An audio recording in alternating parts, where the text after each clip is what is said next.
आदाब नाज़रीन, जी सलाम में आप सभी का इस्तकबाल है। मैं हूं आपके साथ बुशरा खानम फहाद और जी सलाम ने ये नया प्रोग्राम शुरू किया है आपकी बात। एक ऐसा प्रोग्राम जहां ना कोई बहस होगी, ना शोर शराबा होगा, यहां सिर्फ आपके सरोकार की बात होगी। वो मुद्दे होंगे जो आपके लिए मायने रखते हैं, जिसके बारे में आप जानना चाहते हैं, जिसके बारे में आप सुनना चाहते हैं। बताएंगे, बुलाएंगे वो माहिरीन जिनकी राय आपके लिए दरअसल मायने रखती है। हलाला एक ऐसा लफ्ज जिसने टीवी स्टूडियो से लेकर अखबार सब जगह खूब सुर्खियां बटोरी। न जाने कितने चैनल्स में ये बहस का मौजू रहा, दलीलें पेश की गईं, उलमाओं ने वजाहतें की, अलग अलग माहिरीन ने अपने अपने हिसाब से इसके बारे में बताया। लेकिन क्या वाकई में कोई ये बता पाया कि हलाला असल में है क्या, या फिर इस हलाला नाम की गुत्थी को और उलझा दिया गया। लेकिन आज हम इस अनसुलझी गुत्थी को सुलझाएंगे और आपको बताएंगे कि असल में हलाला है क्या, और हलाला के नाम पर फैलाई जा रही गलत फहमियों को भी हम दूर करेंगे। ये भी बताएंगे कि इस्लाम में इसकी जगह है या फिर नहीं। अब आप ही कोई रास्ता बता सकते हैं काजी साहब। मैं अपनी तलाक दी हुई बीवी से दोबारा शादी करना चाहता हूँ। दोबारा शादी हलाला के बगैर नहीं हो सकती। हलाला? और इस्लामी कानून के मुताबिक नीलोफर पहले किसी दूसरे आदमी के साथ शादी करे और उसके साथ बाकायदा बीवी बनकर रात गुजारे, और अगर उसका दूसरा खाविंद अपनी मर्जी से उसको तलाक दे दे और नीलोफर इद्दत की मुद्दत गुजार ले, तो फिर तुम अपनी पहली बीवी के साथ दोबारा निकाह कर सकते हो। लेकिन ये तो बहुत बड़ी सजा है काजी साहब। लेकिन ये तो बहुत बड़ी सजा है काजी साहब। इस किस्म की दूसरी शादी सजा ही तो है बेटे।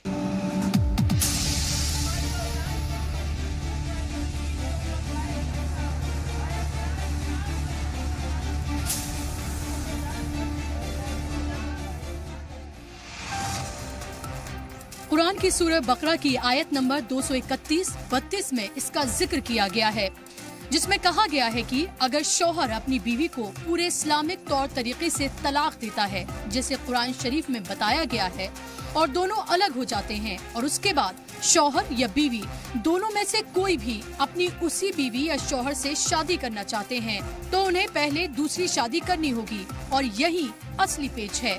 दरअसल उस लड़के या लड़की को शादी बिल्कुल उसी तरह से करनी होगी जैसे पहली शादी हुई थी। हलाला कोई चीज ही नहीं है। जिन लोगों ने हलाला का प्रोपेगेंडा फैलाया वो देश के बहुत बड़े दुश्मन हैं। हलाला का कॉन्सेप्ट इस्लाम में है ही नहीं। हलाल और हराम ये दो चीज़ें हैं जो दोनों एक दूसरे के अपोजिट हैं। एक चीज़ किसी वक्त में हलाल है तो वो हराम नहीं हो सकती, और कोई चीज़ अगर किसी वक्त हराम है तो वो हलाल नहीं हो सकती। कोई भी मुसलमान मर्द अपनी बीवी के अलावा कोई दूसरी औरत से शारीरिक संबंध बनाना उसके लिए हराम है। किसी औरत का किसी मर्द से निकाह हो जाए तो फिर वो दोनों एक दूसरे के लिए हलाल हैं। उस बीवी ने किसी और से निकाह कर लिया, खुदा ना खास्ता उसका शौहर उसको फिर से तलाक दे देता है, और या फिर वो फौत हो जाता है, और फिर ज़िंदगी किसी मोड़ पे वो पुराने शौहर से अपने मिलती है, और वो फिर नए तरीके से अगर चाहें तो अपना घर बसा सकती हैं, कर सकती है। ये एक कॉन्सेप्ट है, एक सही तरीक़ा, एक सुन्नत के हवाले से हलाले का तरीक़ा है। जो अगर आपने ऐसा कोई निकाह करा कि आपने तलाकशुदा औरत का निकाह एक इंटेंशनली कराया किसी और आदमी से, तो ये एक तरीक़े का हराम है, हरामकारी। हमारे मज़हब में इसकी कोई गुंजाइश नहीं है। कब निकाह करके अपनाई जाऊं तो तलाक देकर ठुकराई जाऊं, और कब मेरी इज्जत, मेरी इस्मत का रखवाला मर्द अपने ही हाथों मुझे बेआबरू कर डाले, क्योंकि मैं एक औरत हूं। यानी ना कोई शर्त, ना तलाक की नियत, बस शादी जैसे तमाम शादियां इस्लामिक तौर तरीके से होती हैं। और अगर उसके बाद उस शादी से भी दोनों में से कोई भी मुतमईन नहीं है और इस शादी से भी अलग होना चाहते हैं, और फिर इस्लामिक तौर तरीके से तलाक होता है, जिसमें लड़की इद्दत पूरी करती है और फिर उसे ये लगता है कि वो फिर से अपने पहले शौहर से शादी करना चाहती है, तो ऐसी हालत में ये जायज है और इसी को हलाला या निकाह हलाला कहते हैं। यानी कि तलाक की नीयत से की गई शादी या फिर किसी भी शर्त के साथ की शादी इस्लाम में जायज नहीं, और शादी ही जायज नहीं तो हलाला का तो कोई सवाल ही पैदा नहीं होता। और हिंदुस्तान में मुसलमानों में तलाक का रेशियो सिर्फ 1.5% है, और ऐसे में आप अंदाजा लगाइए कि हलाला का फीसद कितना होगा। लेकिन इस पूरे ही मामले को एक खास तबके को टारगेट करके बेवजह तूल दिया जा रहा है, जिससे असल मुद्दे कहीं गायब हो गए हैं। ब्यूरो रिपोर्ट के साथ बुशरा खानम फहद, जी सलाम। तो हम एक ऐसी चीज की बात कर रहे हैं जो दरअसल आपको अलग अलग टीवी चैनल्स पर, अखबारों में ये नजर आता होगा कि हलाला, ऐसा लगता है कि इसके अलावा और कोई मौजू रह ही नहीं गया है। आज हम आपको दरअसल हकीकत बता रहे हैं कि हलाला है क्या वाकई में ये इस्लाम का हिस्सा है, क्या ये मजहब का पार्ट है या फिर एक सामाजिक बुराई है, और क्या हिंदुस्तान में ये राइज है, क्या हिंदुस्तान में इस तरह की चीजें होती हैं। अगर आप भी इससे जुड़ा कोई सवाल पूछना चाहते हैं, अपनी राय रखना चाहते हैं, तो लगातार हमारे जो नंबर्स हैं वो आपके टेलीविजन स्क्रीन पर फ्लैश हो रहे हैं, आप हमें कॉल कर सकते हैं। हमारे साथ एक्सपर्ट मौजूद हैं, वो आपके सवालों का जवाब देंगे। तो अपने प्रोग्राम का हम आगाज करेंगे। अपने एक्सपर्ट का तारुफ मैं आपसे करा दूं। मेरे साथ मौजूद हैं असद खान फलाही साहब, मशहूर इस्लामिक स्कॉलर। असद साहब, बहुत बहुत इस्तकबाल है आपका। असद साहब, हमने अक्सर देखा कि हलाला को लेकर बहुत बातचीत होती है, लेकिन लोगों को यह बताना बेहद जरूरी है कि हलाला दरअसल है क्या और क्या ये मजहब का हिस्सा है। मैं तो सबसे पहले आपको मुबारकबाद दूंगा, आपको और आपके चैनल को, कि आपने जिस तरह का प्रोग्राम की शुरुआत करी है, ताकि ये इससे आवाम एजुकेट होगी, लोगों को कुछ सीखने को मिलेगा। जिस तरह के आजकल एक ट्रेंड चल गया है कि 4-5 लोगों को बुला के डिबेट्स करना, और उसमें ना तो व्यूअर्स को कुछ समझ आ पाता है, ना ही पैनलिस्ट अपनी कोई बात रख पाता है। तो मैं बहुत आपका शुक्रगुजार हूं कि आपने मुझे इस प्रोग्राम का हिस्सा बनाया। अल्लाह आपको इसका जज़ाए खैर दे। और चूंकि आज जो आपने टॉपिक रखा है वो बहुत ही इंपॉर्टेंट है, बहुत ही सेंसिटिव है, खासकर हिंदुस्तान और हमारे पड़ोसी मुल्क के तनाजुर में। देखिए, हलाला असमें शुरुआत कहां से हुई और ये है क्या चीज, पहले हमें इसको समझना चाहिए। और मैं समझता हूं कि मुझे अच्छा खासा वक्त मिलेगा ताकि मैं इसकी वजाहत कर पाऊं कि हमें तारीख में देखना चाहिए। अल्लाह के रसूल सल्लल्लाहु अलैहि वसल्लम के जमाने में क्या होता था कि लोग तलाक देकर अपनी बीवियों को छोड़ दिया करते थे, अबेंडन कर दिया करते थे। उनके ना तो उनका अपनी जिम्मेदारी अदा करते थे, ना उनका मेंटेनेंस करते थे, ना उनका खर्चा उठाते थे, और फिर एक वक्त के बाद फिर वापस ले आते थे, जैसे तलाक की मुद्दत पूरी होने चाहती थी। उस तरह से ये बार बार किया करते थे, और औरतों को ना तो इधर का छोड़ते थे ना उधर का, कि वो किसी और से भी शादी नहीं कर सकती और खुद भी उनके साथ, यानी एक तरह से कह लीजिए कि उनके ऊपर जुल्म ज्यादती किया करते थे। उस चीज से रोकने के लिए कुरान ने कहा अत-तलाकु मर्रतान। इस तरह का प्रोसेस अगर तुमने कुरान में दिया, मैं इसको तलाक से इसलिए जोड़ के बता रहा हूं क्योंकि हलाला का जो वर्ड है वो यही है। अगर तुम अपनी जिंदगी में एक रिश्ते निकाह के अंदर तलाक जो है सिर्फ 2 बार दी जा सकती है, और यानी 2 बार, पहली बार आपने तलाक दी, उसकी इद्दत पूरी हो गई, मेंस्ट्रुएशन का पीरियड 3 महीने का अगर हो गई एक ही तलाक पे, तो सेपरेशन हो जाता है। अब मियां अलग बीवी अलग, वो कहीं और शादी कर सकती है और मियां कहीं और शादी। इसी तरह 2 साल बाद 3 साल बाद फिर उसी रिश्ते निकाह के अंदर कभी ऐसी गड़बड़ी हुई तो उन्होंने दूसरी बार भी ऐसा कर दिया। अब अगर 4-5 साल के बाद कभी दोबारा ऐसा मौका हुआ कि फिर मियां बीवी के बीच में किसी तरह का तनाज़ो होता है और वो हस्बैंड जो है अपनी बीवी को तलाक दे देता है और मुद्दत की पीरियड के अंदर रुजू नहीं करता है, तो अब वो बीवी उसके लिए हमेशा हमेशा के लिए हराम हो गई, या कह लीजिए उसके लिए दरवाजे बंद हो गए। अब वो उसका कभी भी उससे निकाह नहीं कर सकता। जिस कुरान की आयत का सूरह बकरा के 231 और 32 का जिक्र किया है, उसी के अंदर यह भी कहा गया कि तुम अल्लाह की किताब के साथ खेल ना बनाओ। और अल्लाह के रसूल सल्लल्लाहु अलैहि वसल्लम ने इसी मौके से कहा कि मैं तुम्हारे दरमियान मौजूद हूं और अल्लाह की किताब मौजूद है और तुम अल्लाह की किताब के साथ खेल रहे हो।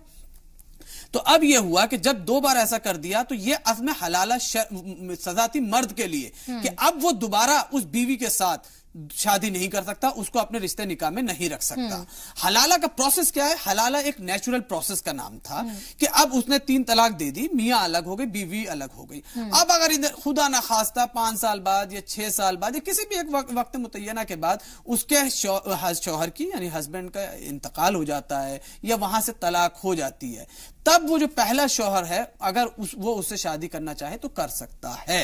इस तरह की जो साजिश की शादी की जाने लगी, 1 रात रात, 2 रात या 2 महीने की कि भाई आप इसको, ये तो हराम है, कतन हराम है। इस्लाम का इसका कोई प्रोविजन नहीं, किसी तरह के कोई भी इसका कह सकती है कि इस्लाम ने इस तरह की तालीम नहीं दी, कुरान के तालीम के अगेंस्ट है। ये तो औरत की डिग्निटी के खिलाफ है, और इस्लाम ने सबसे ज्यादा औरत की डिग्निटी की बात करी है, तो ये इस्लाम का हुक्म हो ही नहीं सकता। ये हमारे अक्ल इल्म से दूर की बात है। ये तो जानबूझकर हलाला का जो नेचुरल यानी कहीं कुदरती तौर पर अगर ऐसा कभी होता है तो उसको उसका जवाब निकलता है उस पहले हस्बैंड के लिए कि वो उससे शादी कर सकता है। उसको जबरदस्ती हमने अल्लाह को धोखा देने के लिए कि हम अब अल्लाह को धोखा दे रहे, बेसिकली इंसान अपने आप को नहीं धोखा दे रहा, उसी आयत के अंदर है कि तुम अल्लाह को धोखा दे रहे हो, अपने आप को धोखा नहीं दे रहे हम। कि हम सोचते हैं कि 2 दिन की साजिश की निकाह रिश्ता करके और उससे निकाह तलाक करवा के उसके बाद दोबारा कर दे, उसका कत्ल। क्योंकि ऐसा साहब हलाला की जब बात होती है और जब लोगों को ये कॉन्सेप्ट समझाया जाता है कि हलाला आखिर है क्या, तो बताया ये जाता है कि दरअसल शौहर और बीवी जो एक साथ थे उनके आपस में तलाक हो गई, फिर औरत को ये लगा, बीवी को ये लगा कि दोबारा से वो उसी शौहर के साथ रहना चाहती है, तो उसके लिए उसे फिर किसी और मर्द से शादी करनी होगी, उसके साथ उसे फिजिकल रिलेशन बनाने पड़ेंगे और उसके बाद फिर वो तलाक देंगे और फिर उसके बाद उसकी पहली शौहर से शादी हो जाएगी। इस तरह की गलत फहमियां दरअसल समाज में फैलाई जा रही हैं और ये कहा जा रहा है कि दरअसल इस्लाम इसकी इजाजत देता है, जो कि बिल्कुल भी ऐसा नहीं है। तो मेरा सवाल आपसे यह है कि ये गलत फहमियां आखिर फैलाई किस तरह से जा रही हैं? क्या इसको एक सामाजिक बुराई की तरह क्या ये पैर पसार रहा है? बहुत ही वैलिड और वाजिब क्वेश्चन आपने पूछा कि ये कैसे प्रिविलेंट हो रहा है समाज में, कैसे इसका रिवाज बढ़ता जा रहा है। उसकी वजह यह है कि हमारे यहाँ हमने लोगों को तालीम याफ्ता नहीं बनाया, लोगों को एजुकेट नहीं किया कि अगर कभी मियाँ बीवी के बीच में किसी भी तरह का कोई कॉन्फ्लिक्ट होता है, डिस्प्यूट होता है, विवाद होता है, तनाज़ो होता है, तो पहले उसको कैसे दूर किया जाए, और अगर तलाक की नौबत आ जाए तो सिर्फ एक तलाक दी जाएगी, सिर्फ एक तलाक, और उस एक तलाक के बाद मियाँ भी आजाद है और बीवी भी आजाद है। असल में ये प्रॉब्लम कहां हुई है कि जब 3 तलाक बोल दी गई कि तलाक तलाक तलाक बोल दिया जाता है, और खास करके इंडियन सिनारियो के अंदर तनाजुर में देखेंगे तो हमने यहाँ 3 तलाक को मान लिया गया कि हाँ तीनों तलाक वाकई हो जा रही है। असल में मसला ये भी, अगर हम 3 तलाक को सिर्फ एक तलाक मान लिए थे कि एक तलाक हुई है, तो ना तो हस्बैंड दोबारा ऐसी गलती करेगा और ना उस औरत को इस हलाला के उससे गुजरना पड़ेगा। मैं भी तो रूह कांप जाती, सच बताऊं कि इस हलाला के उस औरत के लिए कि किस तरह उसकी रूह के ऊपर गुजरती होगी जिसको अपने एक रात किसी और के साथ गुजारनी होती होगी। ऐसी तालीम ना तो इस्लाम ने दी है, ना अल्लाह के रसूल ने दी है, ना कुरान में कहीं मौजूद है। मैं ताज्जुब करता हूं कि इस तरीके की कैसे प्रिवेंट कर रहे हैं, और खास करके इस तरह की कुछ एक साजिश की जा रही है, हलाला के नाम पे औरतों का मिसयूज किया जा रहा है, उनका एक्सप्लॉयटेशन किया जा रहा है। इस वजह उसकी यही है कि हम अगर तलाक को सिर्फ एक तलाक देने का तरीका बताएं कि सिर्फ एक तलाक दी जाएगी जिंदगी के अंदर और कोई तलाक उसकी जरूरत नहीं है कि दूसरी बार या तीसरी बार बोलने की, तो निकाह हलाला की जरूरत। क्योंकि होता क्या है बुशरा जी कि इंसान, पहली बात तो तलाक, जो तलाक का तरीका अज़मत तलाक का वर्ड यूज करा है कि जब आप किसी को तलाक देने, अगर हस्बैंड अपनी बीवी को तलाक देने की सोचे तो कैसे करेगा? गुस्से की हालत में नहीं देगा, नशे की हालत में नहीं देगा। अज़मत तलाक यानी अज़म का लफ्ज डिटर्मिनेशन से, यानी पूरा ठंडे दिमाग से सोच समझ जैसे उसने निकाह किया है, बिल्कुल उसी तरह से अपने पूरे होशो आवाज में ही वो तलाक देगा, लेकिन बुलाएगा, उसके बाद वो तलाक देगा। अब अगर ऐसी सिचुएशन में अगर हस्बैंड एक बार तलाक देता है और उसको 3 महीने के अंदर कहीं ना कहीं उसे लगता है कि मेरे से गलती हो गई, मैंने अपनी बीवी को तलाक देकर गलत कर दिया, तो वो उसी पीरियड के अंदर या 3 महीने में भी नहीं, छोड़ दीजिए, 1 साल बाद उसे एहसास होता है या 2 साल बाद उसे एहसास होता है कि मैंने गलती कर दी, अपनी बीवी को तलाक देकर, मेरे बच्चे को देखभाल करने वाला नहीं है, मेरे कोई ख्याल करने वाला नहीं है, और वो दोबारा उस लड़की से शादी करना चाहता है 1 साल बाद, तो दोबारा उसके पास जाएगा और निकाह करवाएगा और दोनों एक साथ हो जाएंगे। असली प्रॉब्लम क्या है कि जो हमने 3 तलाक को एक मान ली ना कि अगर 3 तलाक दे दी गई तो उसके बाद वो उसके लिए हमेशा हमेशा के लिए दरवाजे बंद हो जाते हैं। प्रॉब्लम यहां पर है, तब ये हलाला का प्रोसीजर इस्तेमाल किया जा रहा है जो इस्लाम की तालीम के खिलाफ है। बिल्कुल, और लगातार इसको लेकर बातें हो रही हैं। हालांकि एक फैक्ट ये भी है कि अगर हम हिंदुस्तान के तनाजुर में बात करते हैं तो सिर्फ 1.5% ही तलाक जो है वो मुसलमानों में होती है। अगर सिर्फ रेशियो 1.5% का तलाक का है तो आप अंदाजा लगाइए कि फिर हलाला का कितना होगा, यानी कि नेग्लिजिबल है। लेकिन उसके बावजूद भी इसको मौजू बनाया जा रहा है, लेकिन उसके बावजूद भी हम ये कहते हैं कि चाहे नाइंसाफी एक के साथ हो वो नाइंसाफी ही कहलाई जाएगी, और लोगों को एजुकेट करना बहुत जरूरी है। इसके और भी पहलू हैं जिन पर हम बात करेंगे, लेकिन फिलहाल वक्त एक छोटे से ब्रेक का, जल्द लौट रहे।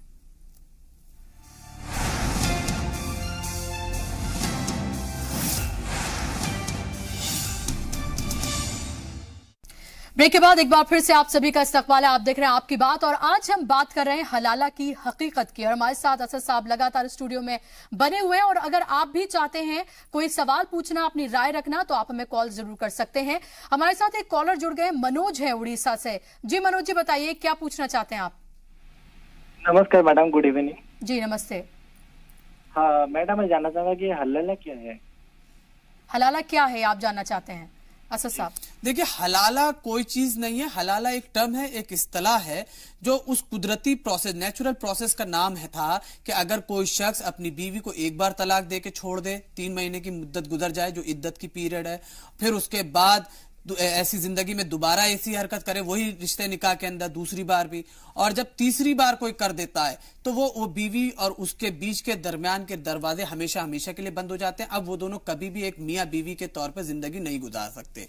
उसके लिए यह है कि अब हस्बैंड अपनी कहीं और शादी करेगा, बीवी कहीं और शादी करती है, उस दौरान यानी बीवी ने कहीं और शादी करी, उसके हस्बैंड का नेचुरल तरीके से कहीं डेथ हो जाती है या उनके बीच में भी नहीं बनती है और तलाक की नौबत आ जाती है, उसके बाद अगर ये दोनों एक दूसरे से शादी करना चाहें तो कर सकते हैं। इसका नाम तक नेचुरल प्रोसेस का, जिसको क्या कोशिश की गई कि उसको हलाला जबरदस्ती कराया जाए कि साजिश के तौर पर, कि साजिश करके कि तुम 2 दिन के लिए 3 दिन के लिए निकाह करो और उसके बाद लड़की को छोड़ दो।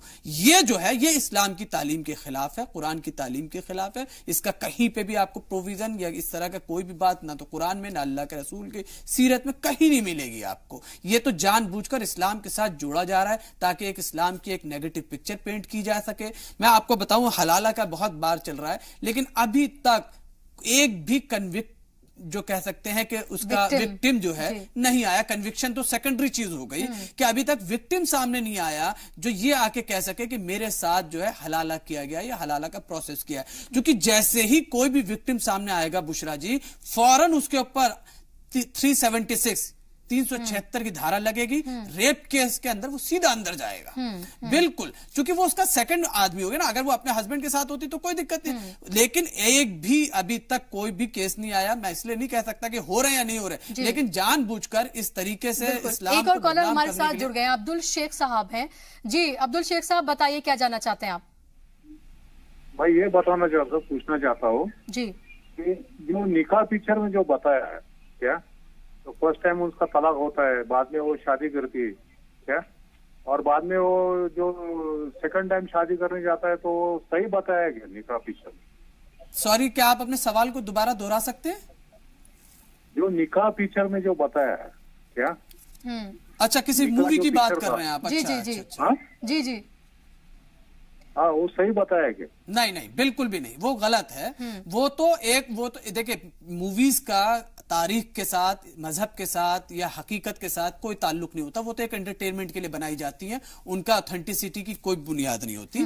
देखिए, उसमें जो बताया गया वो कतन गलत है। हलाला एक वर्ड यूज हुआ था उस नेचुरल प्रोसेस का नाम। मैंने कई इस बार कहा कि अगर ऐसा हो जाता है कुदरती तौर पर, मैं बार बार कह रहा हूं, प्रकृति के अनुसार के मतलब एक इंसान ने कहीं और शादी करी, उसकी बीवी ने कहीं और शादी करी, उसके 5 साल बाद या 10 साल बाद उसके हस्बैंड की डेथ हो जाती है और इधर भी इसकी बीवी के साथ कुछ मसला हो जाता है, तब वो दोबारा पहले वाली बीवी और पहला हस्बैंड एक दूसरे से शादी कर सकते हैं। नहीं तो ऐसा कोई भी जवाब नहीं है इस्लाम के अंदर। ये वो चीज है। और लगातार जिस तरह से ये बताया जाता है दरअसल कि आप एक प्री प्लान तरीके से आप शादी कर लें, फिर उसके बाद आप तमाम शराइत रखें और उसके बाद वो निकाह आप करें और उसके बाद आप फिजिकल रिलेशन बनाएं और उसके बाद जो है आपका जो है वो शादी कर सकते हैं। तो ये दरअसल इस तरह की ना तो शादी जायज है, क्योंकि अगर रिश्ते को पहले से ही तोड़ने की बात कर दी जाए तो फिर शादी ही जायज कैसे हो सकती है इस्लाम में। एक और कॉलर हमारे साथ जुड़ गए हैं, बताइए अपना सवाल बताइए। नईम सिद्दीकी साहब है हमारे साथ रुड़की से। जी नईम साहब, बताइए। जी, मैं ये कहना चाहता हूँ कि जो हलाला की अभी एंकर ये बता रही थी बुशरा जी, और अभी जो असद साहब है वही बता रहे हैं, लेकिन मेन चीज एक सवाल ये है कि जब टीवी पर डिबेट होती है तभी ये मुद्दे सामने आते हैं। जो हमारे उलेमाए दीन हैं, जो हमारे इस्लाम को मार्गदर्शन करने वाले हैं, उसकी रहबरी करने वाले हैं, ये आज तक इतने सालों में 1400 साल हो गए इस्लाम को बने हुए, आज तक ये इसको क्लियर नहीं कर पाया आम आदमी में कि हलाला जायज है या नहीं है, हलाला किस तरीके से हो सकता है या नहीं हो सकता है, हलाला में शरीयत क्या कहती है और कानून क्या कहता है। स्पष्ट मैं चाहता हूँ असद साहब, आप बिल्कुल एक क्लियर वर्ड में ये बताइए कि हलाला में शरीयत क्या कहती है और सुप्रीम कोर्ट क्या कहता है। देखिए सुप्रीम कोर्ट, देखिए नईम साहब, आपको मैं बताऊं कि हलाला कतन हराम चीज है, इस्लाम ने इसकी इजाजत ही नहीं दी है। कोई भी एक आलिम दीन आपको हलाला के सपोर्ट में नहीं मिलेगा। कोई एक ऐसा फेक आदमी तो मिल सकता है जो कहे मैं हलाला करने को तैयार हो जाऊं, शायद कुछ पैसों की वजह से या कहीं किसी ऐसे में, लेकिन एक भी आलिम दीन, एक भी दीन का जानकार जो होगा वो ये कह दे कि इस्लाम में हलाला जायज है, आपको कभी नहीं मिलेगा। हर चाहे मौलाना मौदूदी से लेकर आप 1400 साल पहले तक चले जाए, अल्लाह के रसूल सल्लल्लाहु अलैहि वसल्लम के जमाने से, उससे लेकर आज तक जितने भी उलमाए कराम गुजरे, सबने एक जबान में एक साथ ये बात कही है कि हलाला हराम है, इसकी कतन जवाज नहीं, ना तो इस्लाम में, ना कुरान में, ना अल्लाह के रसूल की सीरत में। ये तो मैंने इससे पहले भी, आज से 4-5 साल पहले भी ये बात कही थी कि ये जानबूझकर इस्लाम के साथ रिलेट किया जा रहा है ताकि ये दिखाया जा सके कि औरत की इज्जत के साथ इस्लाम ने कैसी बात करी है। लेकिन यहां पर यह भी बात है असद साहब, जिस तरह से नईम साहब ने भी कहा, और ये बात जो है लोगों की जायज भी है। वो ये कहना चाहते हैं दरअसल कि अगर वाकई में इस तरह से डिबेट का मौजू बन रहा है तो क्या उलमाए दीन को सामने आकर इस पर एक सफाई नहीं देनी चाहिए? क्या उन्हें ये नहीं बताना चाहिए कि दरअसल हलाला इस्लाम में है ही नहीं, ये एक हराम काम है, और जो प्रोसेस बताया गया है वो प्रोसेस इतना मुश्किल है कि दरअसल शायद उसको कोई फॉलो भी नहीं करना चाहिए। नहीं होता वैसा, बहुत ही hardly rare of the rarest cases हैं जो ऐसे, जो नेचुरल हलाला की जो बात कही है इस्लाम ने, वो rare of the rarest cases में ऐसा होता है। तो देखिए आप सही कह रही हैं कि आज ये डिबेट का इशू बन गया है, हर टीवी चैनल्स पर हम देखते हैं कि हलाला को और खासकर इस्लाम के जुड़े मुद्दों को बहस किया जा रहा है। उसका कहीं ना कहीं एक मुद्दा यह भी है कि बायस्ड होकर बात की जा रही है, जानबूझकर लोगों को गुमराह किया जा रहा है, जानबूझकर एक धर्म विशेष को बदनाम करने की साजिश भी की जा रही है। मैं इससे भी डिस्कार्ड नहीं करता हूं, लेकिन उसमें कहीं ना कहीं हमारे अपने लोगों की भी कमियां हैं कि हमने समाज को उस तरीके से बेदार नहीं किया। अगर कुछ बिके हुए लोग सामने आकर इस तरह की, अगर स्टिंग ऑपरेशन होता है किसी टीवी चैनल के जरिए या कुछ और होता है, तो जाहिर सी बात है कुछ बिके हुए लोग हैं जो इस तरह से खुद अपने ही मजहब को बदनाम करने की कोशिश करते हैं। असद साहब, वक्त की कमी है मेरे पास, बहुत बहुत शुक्रिया आपका स्टूडियो में आने के लिए और इस अहम मौजू पर रोशनी डालने के लिए बहुत बहुत शुक्रिया। तो आज हमने हलाला का ये मौजू लिया और जाहिर सी बात है कि मुझे उम्मीद है कि जो हम आपको दरअसल बताना चाह रहे थे, एजुकेट करना चाह रहे थे, हलाला है क्या, इस्लाम में इसकी इजाजत ही नहीं है, ये एक हराम काम है, और जो तरीका बताया भी गया है वो इतना मुश्किल काम है कि शायद रेयरेस्ट ऑफ रेयर केस में कहीं आपको मिल जाए, और हिंदुस्तान के तराजू में तो इसे देखा ही नहीं जा सकता। इसी के साथ हमारे आज के इस प्रोग्राम में बस इतना ही।